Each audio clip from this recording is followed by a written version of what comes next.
Bradesco. Entre nós, você vem primeiro.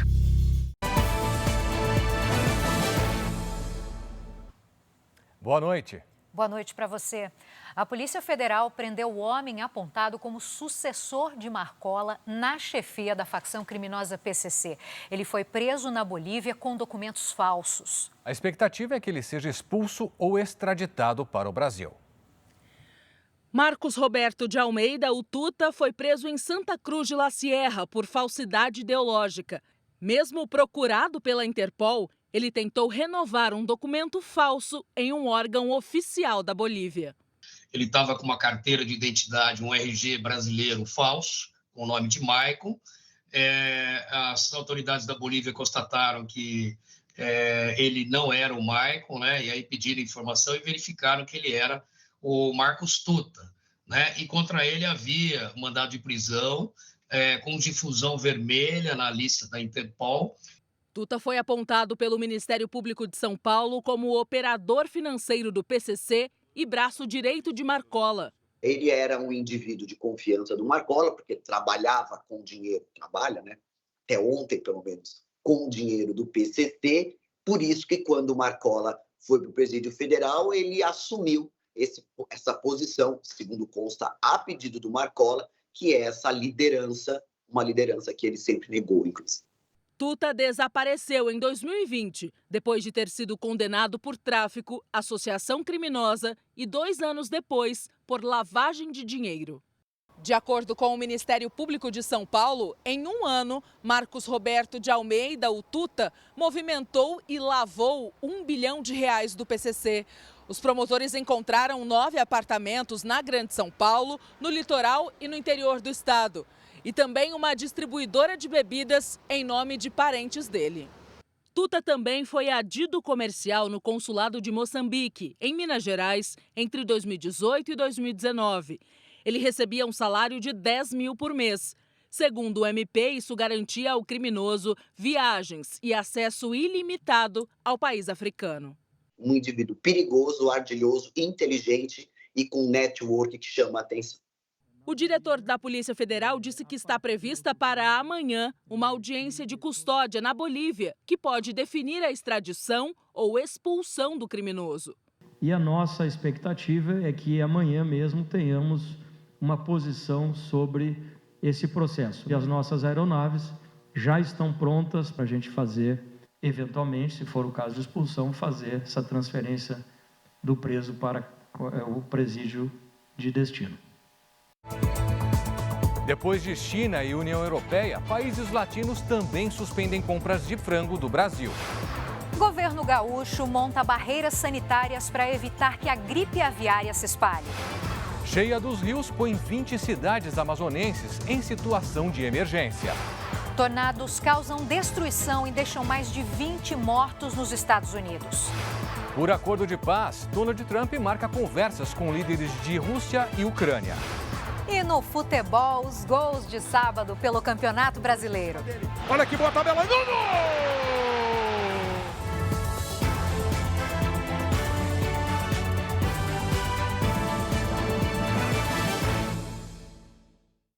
Oferecimento Bradesco, cartões de crédito com benefícios de estrela de cinema.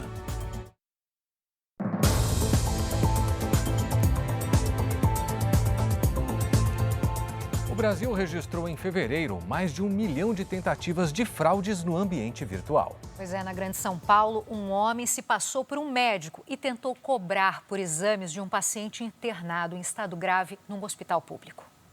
Era um momento de fragilidade e desespero para Bruno. Com o pai internado em estado grave, no hospital da rede pública, ele recebeu uma ligação de alguém que se apresentou como um médico da unidade. O suposto profissional dizia que era urgente fazer uma tomografia e que o exame, que é gratuito pelo SUS, poderia ser agilizado se fosse feito o pagamento. Tanto que ele até falou, sabe como que é o SUS, né? Demora um pouco para fazer e seu pai não está podendo esperar. Desconfiado, o Bruno foi direto até o hospital e lá descobriu que era uma tentativa de golpe. O criminoso usou a foto de um médico e conseguiu as informações reais do estado de saúde do paciente para tentar receber a transferência de R$ 1.650. Falei, beleza, doutor, não tem problema, mas eu vou Vou passar o cartão, tá? Ele, então, não tem como fazer um Pix? Não tem ninguém para fazer um Pix? Aí você já começa, e agora? Com o pai internado neste Hospital Municipal de São Caetano do Sul desde abril, Bruno agora convive com outra angústia: saber quem teve acesso às informações do prontuário e usou os dados da família para tentar aplicar o golpe. A lei, a LGPD, que é a Lei de Proteção aos Dados, ela foi infringida de uma forma muito grave por se tratar ainda mais de um local público. Só em fevereiro, o Brasil registrou mais de 1 milhão de tentativas de fraude. Um aumento de quase 38% em relação ao mesmo mês do ano passado.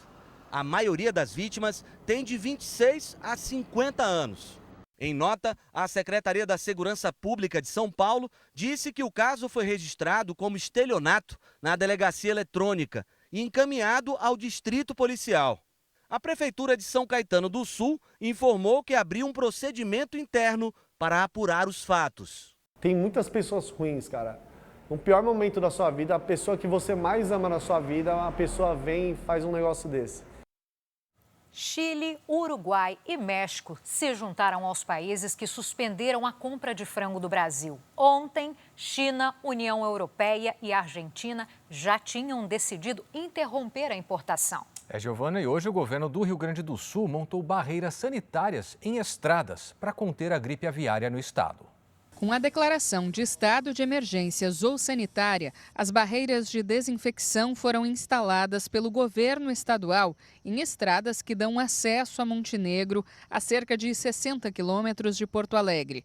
O que motivou a medida foi a confirmação de um foco de gripe aviária H5N1 em uma granja comercial da cidade. Aqui em Montenegro foram instaladas 6 barreiras como esta, em pontos estratégicos, com o objetivo de conter o avanço do vírus na região.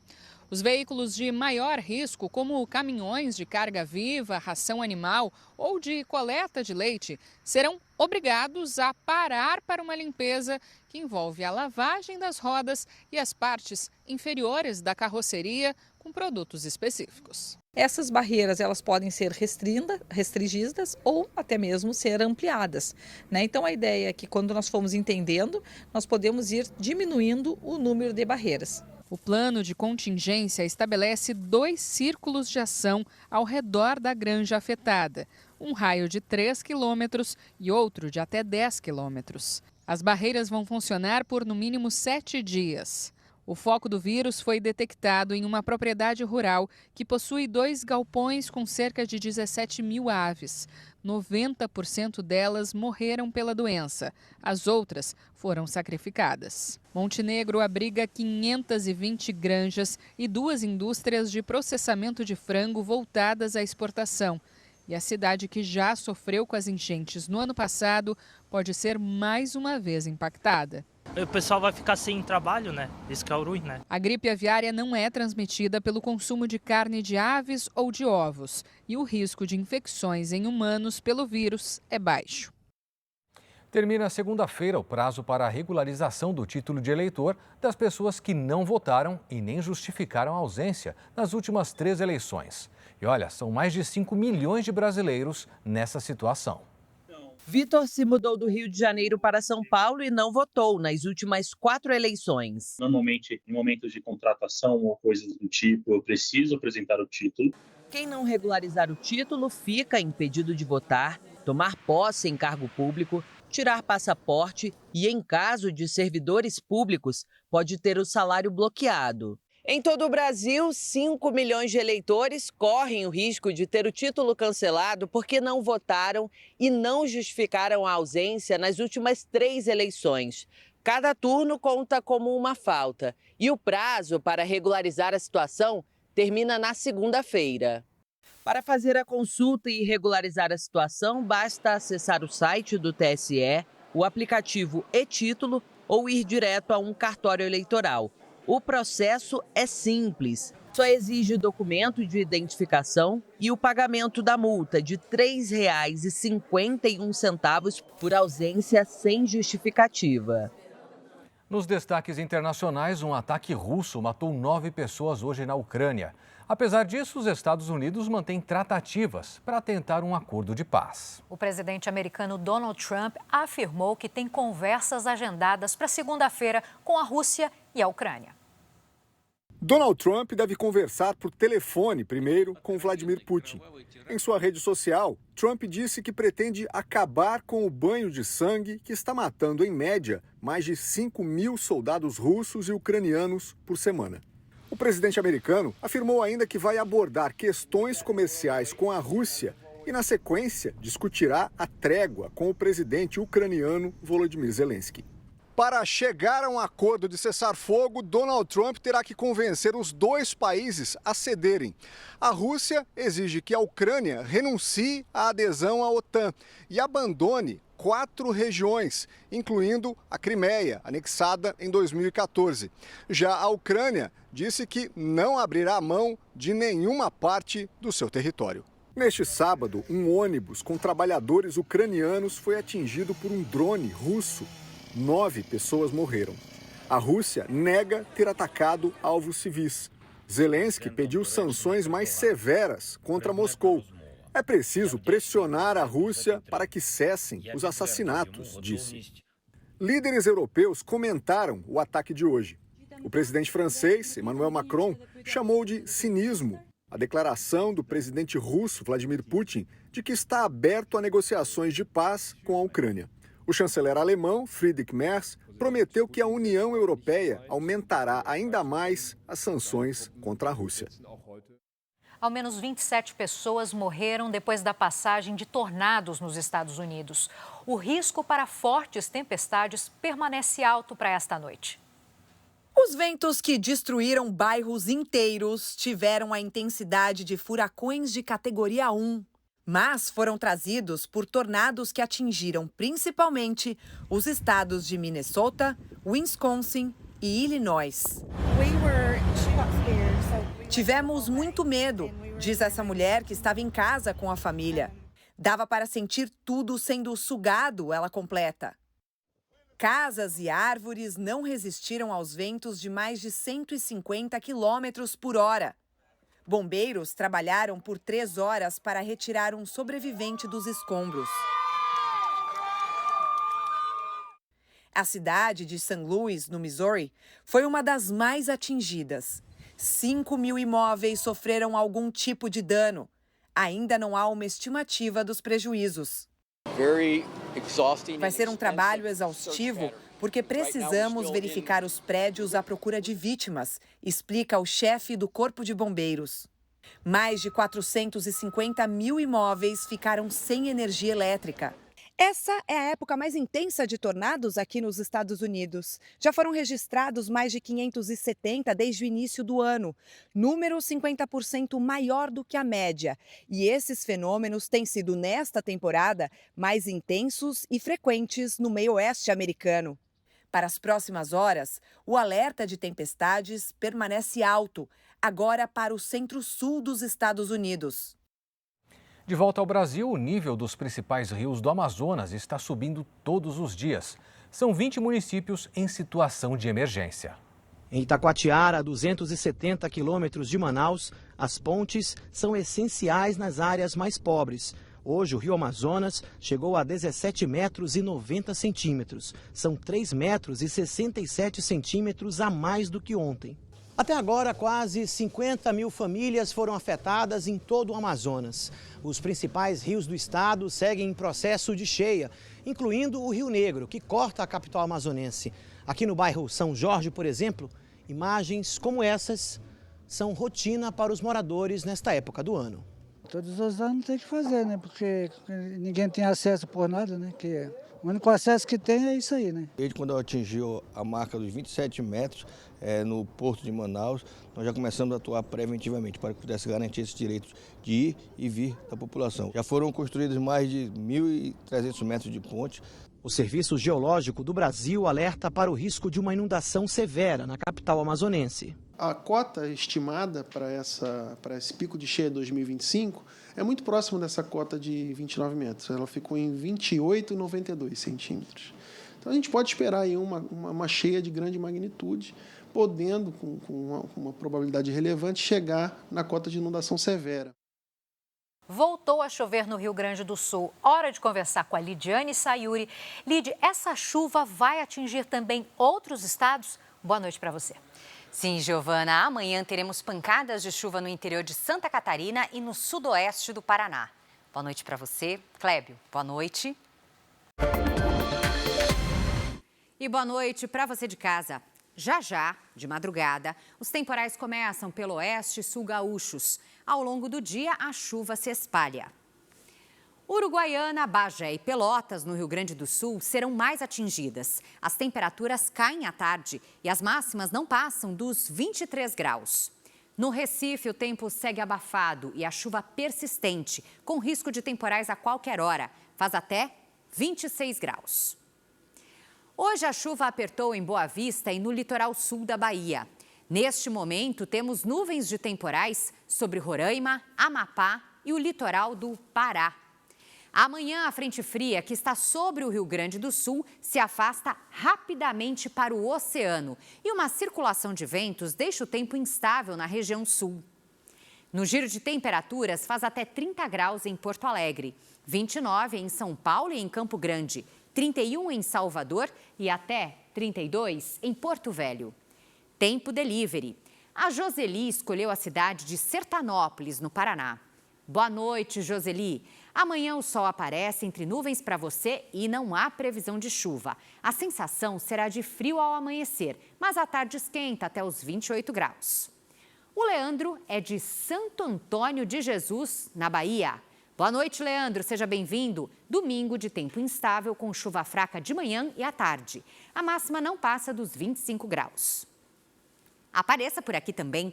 Poste sua mensagem nas redes sociais com o nome de uma cidade e a hashtag você no JR. Giovana, Clébio. Obrigada, Lid. E você vai ver a seguir, apenas 26% dos pacientes do SUS conseguem iniciar o tratamento de câncer no prazo definido em lei. E veja também o que os brasileiros acham da contratação do italiano Carlo Ancelotti como técnico da seleção brasileira.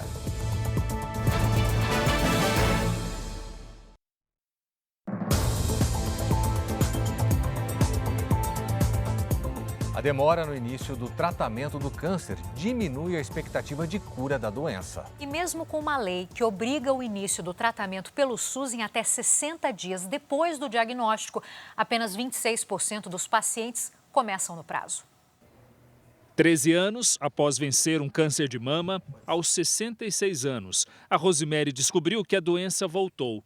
O diagnóstico foi confirmado em janeiro, mas até agora ela não conseguiu iniciar o tratamento. Causa impotência na gente, porque não tem para quem reclamar. Eu estou nessa situação e quantas outras não estão? De quase 608 mil pessoas diagnosticadas com câncer de janeiro de 2024 até março deste ano, apenas 26% iniciaram o tratamento dentro do prazo previsto em lei, que é de até 60 dias após o diagnóstico. Este médico oncologista do Hospital Moriá reforça a importância de começar o tratamento o mais rápido possível. Quanto mais cedo isso acontece, menos chance de ter complicação, mais chance da doença ser curativa, de termos mais sucesso, daquele paciente ter uma melhor qualidade de vida. Segundo a Sociedade Brasileira de Oncologia Clínica, até 15% dos pacientes com câncer morrem quando o tratamento demora mais de 60 dias para começar. A demora também produz impactos econômicos para a saúde pública. E o paciente muitas vezes vai precisar de tratamentos mais agressivos, tratamentos com maior morbidade, tratamentos com menor índice de cura e tratamentos mais caros para o governo. O governo federal tenta implementar a Política Nacional de Câncer para integrar as estruturas de atendimento de estados e municípios e assim iniciar logo o tratamento. Depois de tanta espera, Rosemary finalmente recebeu uma mensagem com a confirmação da cirurgia, agendada para o fim do mês, o que renovou a esperança de vencer a doença mais uma vez. Tenho filhos, tenho netos, então a gente bota uma máscara de gente forte e vamos levando a vida. E eu não quero morrer. Vou viver 100 anos. E agora outra notícia internacional. Depois de uma semana de intensos combates, Israel e o grupo terrorista Hamas retomaram as conversas para um cessar-fogo na faixa de Gaza. O novo acordo em discussão em Doha, no Catar, inclui a libertação de mais 10 reféns e uma trégua de até 2 meses.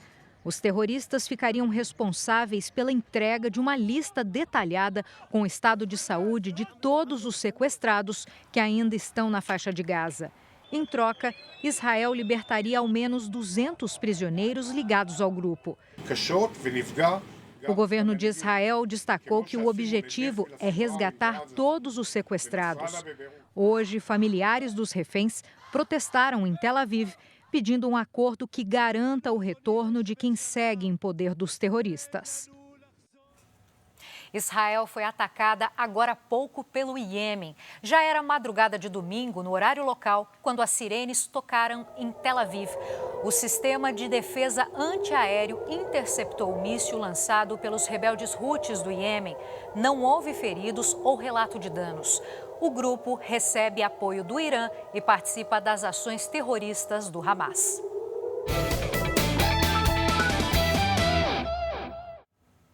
A disputa pelo cargo de presidente da CBF ganhou hoje mais um candidato. Aldo Carneiro Bastos, presidente da Federação Paulista de Futebol, anunciou hoje que vai entrar na disputa pela presidência da Confederação Brasileira de Futebol. Ele tem o apoio de 32 clubes das séries A e B do Campeonato Brasileiro e de pelo menos 4 federações. Para Reinaldo, a entidade deve ser administrada de forma aberta, moderna, ambiciosa e profissional. E eu achei que o futebol brasileiro está precisando de uma mudança, está precisando de mudança de rota, de um outro jeito de pensar o futebol. Quando a gente faz um campeonato que todos participam, todos decidem, o campeonato é de todos. Quando a federação, no ar-condicionado, decide que competição vai ser, é o campeonato dela só. O outro candidato é o presidente eleito da Federação de Roraima, Samir Chouad. Ele é apoiado por um grupo de 19 federações estaduais. Sou candidato e ainda neste domingo vamos protocolar nossa chapa junto à Comissão Eleitoral na CBF. Foi uma decisão tomada em conjunto com as federações, 22 federações deram seu apoio à minha candidatura e estou representando um grupo pela pacificação do futebol brasileiro e por um modelo diferenciado de gestão. A eleição foi marcada para o dia 25 de maio, pelo interventor nomeado pela Justiça, Fernando Sarney. As chapas devem ser inscritas até o próximo dia 20. Carlo Ancelotti segue no comando do Real Madrid, na Espanha, mas já tem data para assumir a seleção brasileira, dia 26 de maio. Mas será que o italiano tem a aprovação dos brasileiros? Vamos ver agora na pesquisa Real Time Big Data, encomendada pela Record. A pesquisa perguntou: você aprova a contratação do técnico italiano Carlo Ancelotti para comandar a seleção brasileira? 58% disseram que sim, 36% não, 6% não souberam responder. A pesquisa também quis saber: com Carlo Ancelotti, o Brasil aumenta as chances de conquistar o hexamundial? 51% responderam que sim, 44% não e 5% não souberam. Foram ouvidas 1.000 pessoas nesta sexta-feira em todo o país. A margem de erro é de 3 pontos percentuais, para mais ou para menos. O nível de confiança é 95%. Daqui a pouco, Kleber Machado traz os gols da 9ª rodada do Brasileirão. O Vasco venceu Fortaleza no Rio. E veja também, estiagem coloca mais de 300 cidades do Rio Grande do Sul em situação de emergência.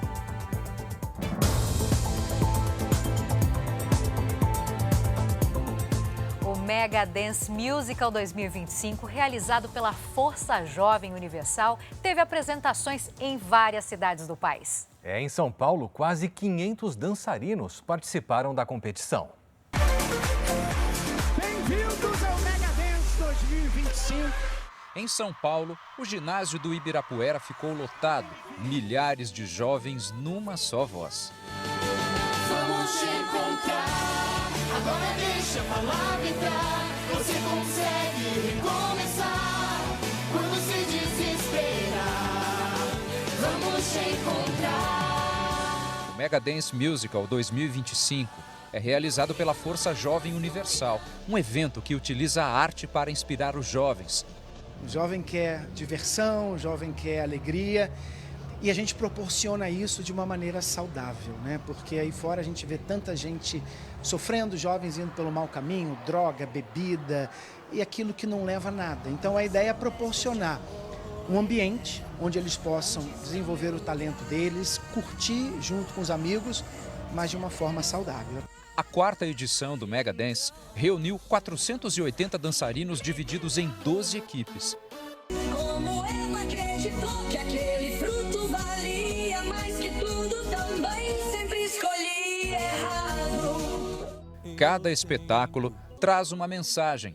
Quando ele assiste, ele consegue entender, né, o que foi passado, aquilo vai preenchendo ele, vem fortalecendo ele, ele sai daqui outra pessoa. E um evento como esse, onde só tem jovens e estão todos na mesma fé, na mesma alegria, sabe? É algo muito maravilhoso. Você precisa se atirar, é só tentar, você vai se amarrar.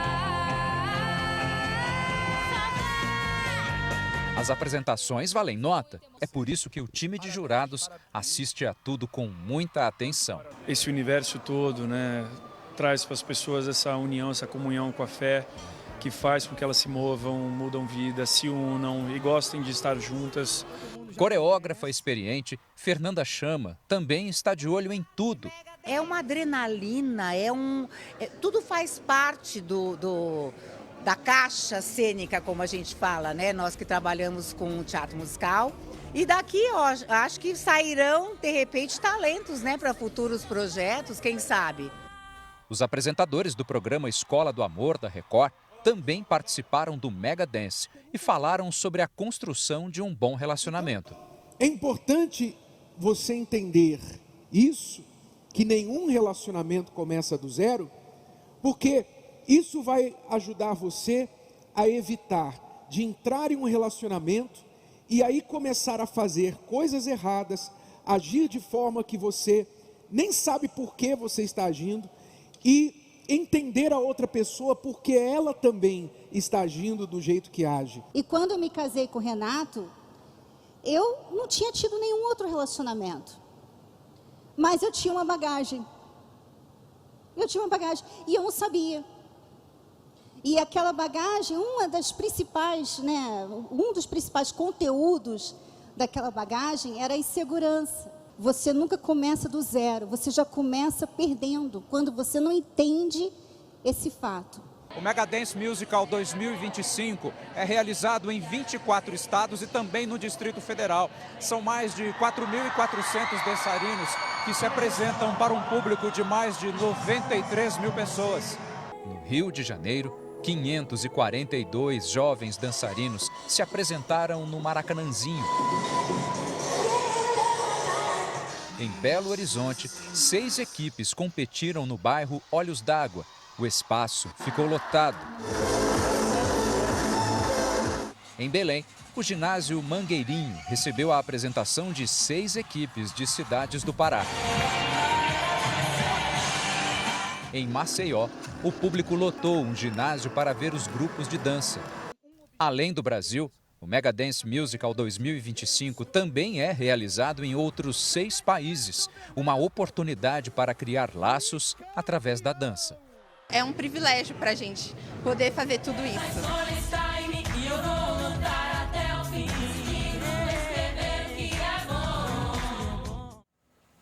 Mais de 300 cidades do Rio Grande do Sul estão em situação de emergência por causa da estiagem, apesar das tempestades que atingiram regiões do estado nos últimos dias. E a seca já causa racionamento de água no sul gaúcho e vai prejudicar a safra de grãos neste ano. O que restou nas lavouras praticamente não tem valor de mercado. Os grãos de soja não se desenvolveram como deveriam por falta de chuva. Essa lavoura aqui, o exemplo, essa aqui é uma lavoura de prejuízo total, não paga nem a colheita. Na propriedade da família Gelinski, em Sertão Santana, as perdas chegam a 50%, um prejuízo de R$200 mil.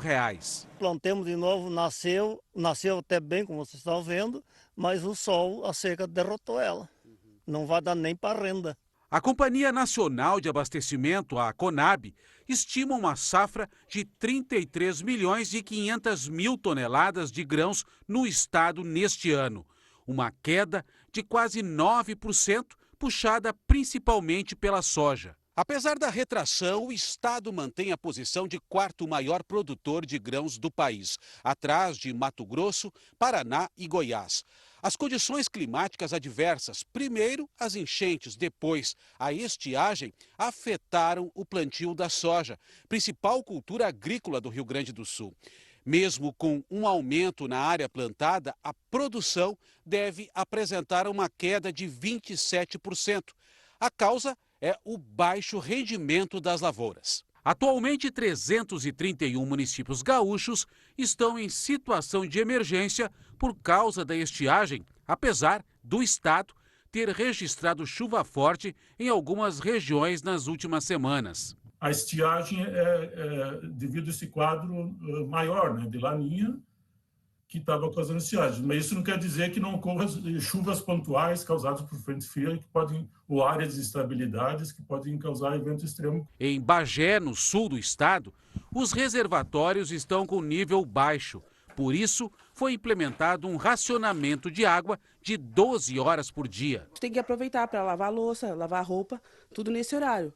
Senão, do contrário, tu não consegue, muitas vezes, encher nem a caixa. A construção de uma barragem, prevista para 2028, pode ajudar a resolver o problema. Até lá, o jeito é economizar. Não tem muito o que fazer, a gente junta água, mas nunca é o suficiente, né? E até para a limpeza da casa, assim, durante o dia a dia, fica bem difícil, bem complicado.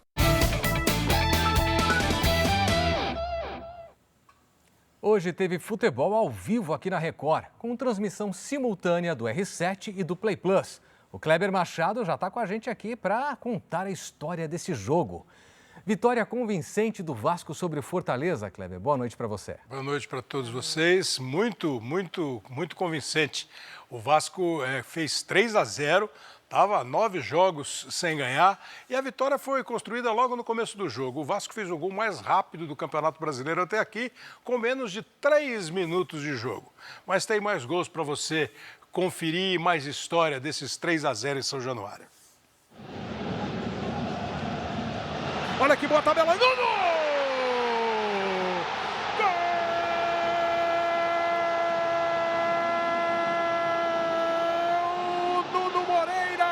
Gol do Vasco! E o Vasco vai para o campo de ataque, sempre na velocidade do Paulo. Faz o cruzamento, olha o Vegetti! Gol!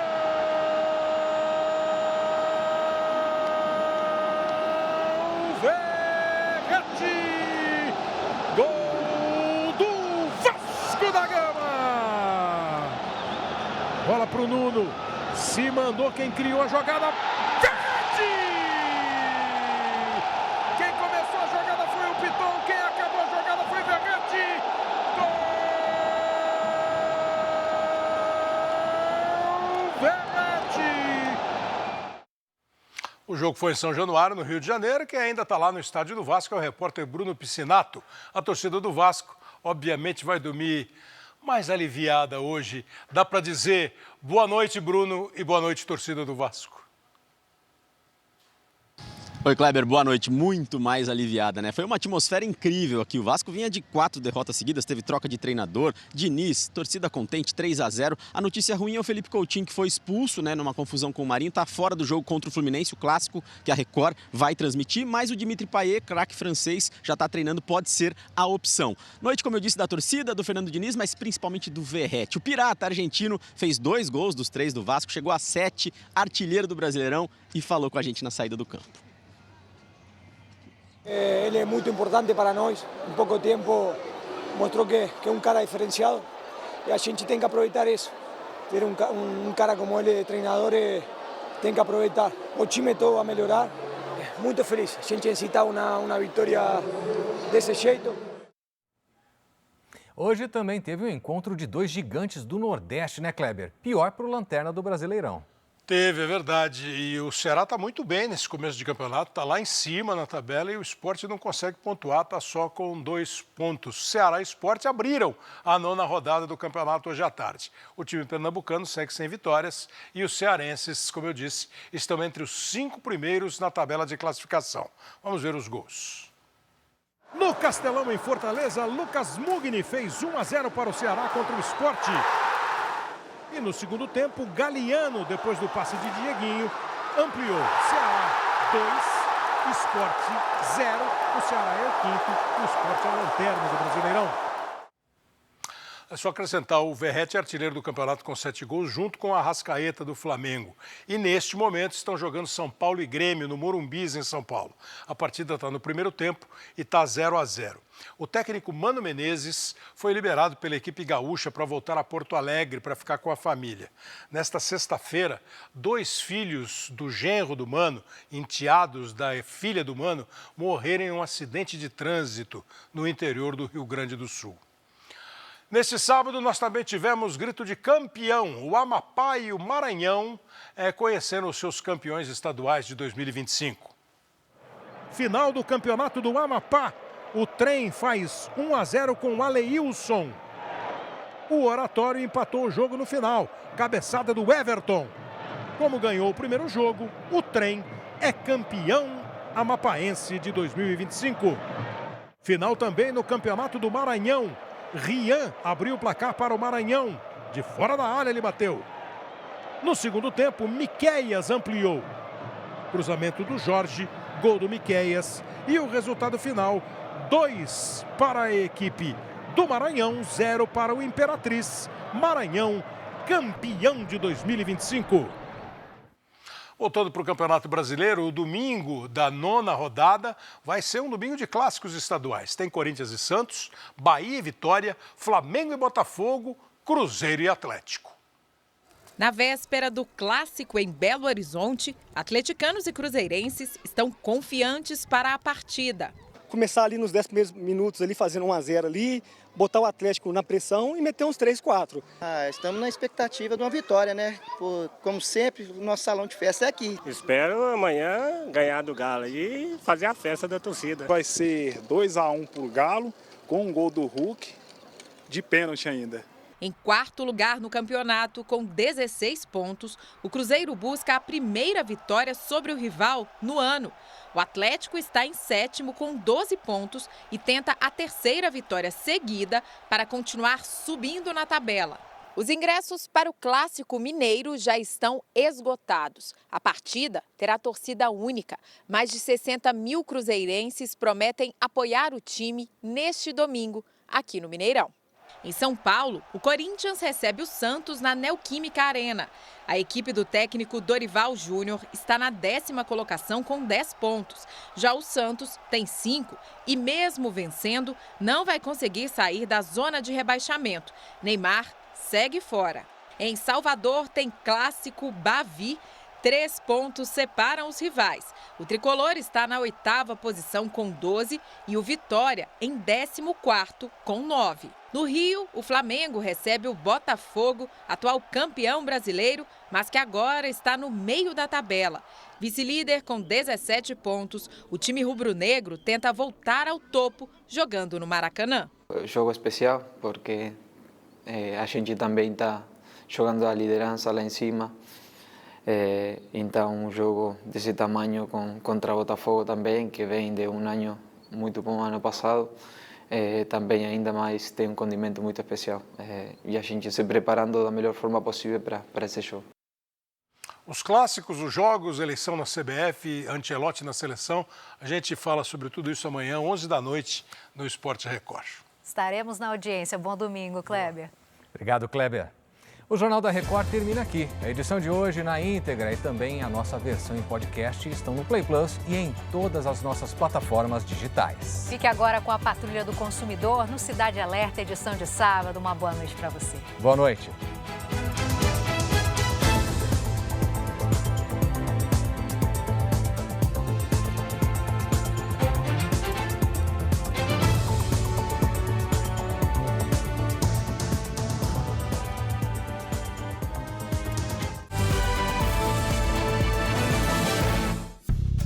Bradesco. Entre nós, você vem primeiro.